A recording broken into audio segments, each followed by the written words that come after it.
Sorting को देखने के लिए आपने क्या करना है, एक पिन को आप ग्राउंड पे रखोगे। ग्राउंड पे रखने के बाद ये हमारा चार्जर कनेक्टर होता है, यहीं से ही 3 to 5 वोल्ट सप्लाई का फॉर्मेशन होता है। इसको हम चेक करते हैं ये क्या है, इसका हिसाब किताब। अब आउटपुट में ये आपको पता लगाने के लिए कॉइल को निकालना पड़ेगा कि मॉसफेट की तरफ से सॉर्टिंग आ रही है या आईसी की तरफ से सॉर्टिंग आ रही है। उस कंडीशन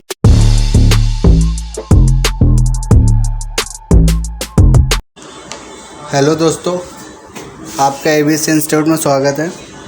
जैसा कि देखिए हमारे पास एक बोर्ड रखा हुआ है, ये HP R23 का मदरबोर्ड है। इसमें हम सेक्शंस को देखेंगे कि इसमें कौन सा सेक्शन हमारा ओके है या फॉल्टी है। इसको हम चेक करते हैं। तो ये हमारे पास जो बोर्ड है ये HP R23 का मदरबोर्ड है।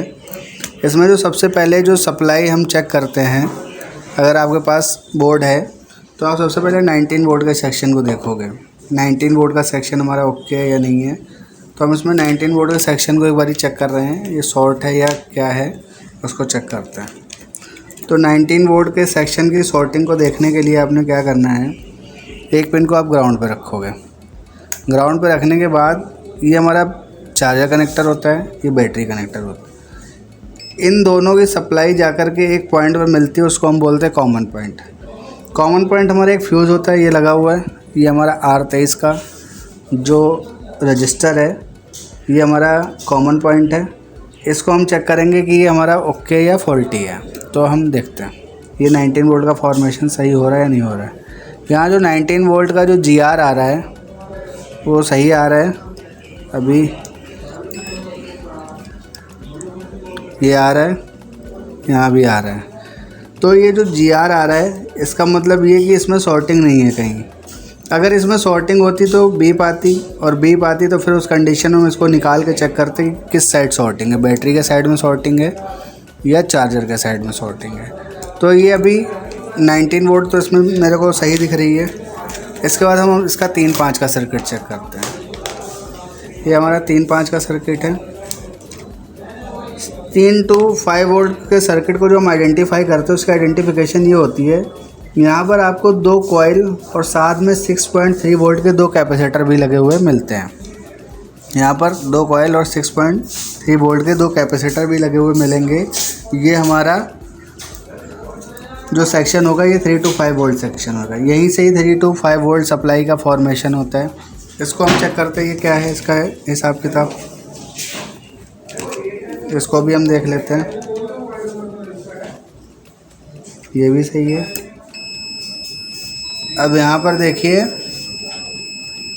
ये जो कॉइल है ये बीप कर रही है, बट ये वाली कॉइल बीप नहीं कर रही है।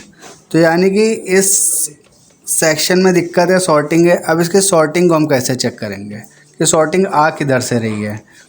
सॉर्टिंग इनपुट में या आउटपुट में, उस कंडीशन के लिए हमें क्या करना पड़ेगा, इस कॉइल को निकालना पड़ेगा। और निकाल के हम देखेंगे कि ये coil output side sorting show कर रही है या इनपुट साइड सॉर्टिंग कर रही है। फिर उसी हिसाब से हम इस बोर्ड को रिपेयर करेंगे। तो हम इस कॉइल को निकालते हैं। अब हम इसमें एक चीज़ और भी कर सकते हैं, अगर आप इसको नहीं निकालना चाहे तो आप पता कर सकते हो इनपुट साइड सॉर्टिंग है या आउटपुट साइड सॉर्टिंग है। उस कंडीशन में क्या होएगा कि इससे जो मॉसफेट जुड़े हुए होते हैं, और मॉसफेट के हम ड्रेन और सोर्स पर सॉर्टिंग चेक करेंगे। अगर मॉसफेट के ड्रेन पर सॉर्टिंग होएगी तो 19 वोल्ट में दिक्कत है। वैसे 19 वोल्ट में दिक्कत नहीं है क्योंकि हमारा इनपुट शॉर्ट नहीं है। क्यों नहीं शॉर्ट है?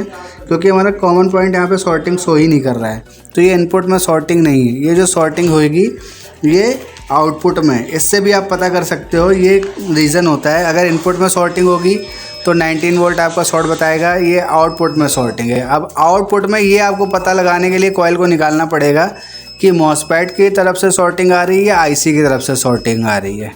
उस कंडीशन में फिर हम इसको निकाल के चेक करते हैं। इसके 2 टर्मिनल होते हैं, दोनों टर्मिनल पर हम देखेंगे जो कॉइल का टर्मिनल मॉसफेट से जुड़ा होगा, अगर वो सॉर्टिंग कर रहा है तो मॉसफेट साइड में सॉर्टिंग है। अगर दूसरा टर्मिनल सॉर्टिंग शो कर रहा है तो फिर कहीं ना कहीं इसके आउटपुट में सॉर्टिंग है। तो इस तरह से हम इसके 3-5 की सॉर्टिंग को चेक करते हैं। आप इसको निकाल के भी चेक कर सकते हो और ऐसे भी चेक कर सकते हो। तो अभी ये बोर्ड हमारा ऑन नहीं होगा क्योंकि इसमें शॉर्टिंग है। अब इसकी जो नेक्स्ट वीडियो बनेगी उसमें मैं आपको इस बोर्ड को रिपेयर करके दिखाऊंगा प्रॉपर सप्लाई पे कि इसकी शॉर्टिंग को हम किस तरह से दूर करते हैं। हॉट टेस्टिंग में डीसी पावर सप्लाई मशीन के थ्रू इसको हाई एम्पेयर वोल्टेज दे करके हम इसकी शॉर्टिंग निकालेंगे। जो पार्ट शॉर्ट होगा वो वहाँ पर जल जाएगा। तो इस तरह से हम बोर्ड को रिपेयर करना आपको बताते हैं। आइए आप ज्वाइन कीजिए ABC institute lab technical practical course. Video अच्छी लगी हो तो चैनल को लाइक और सब्सक्राइब करें। Thank you.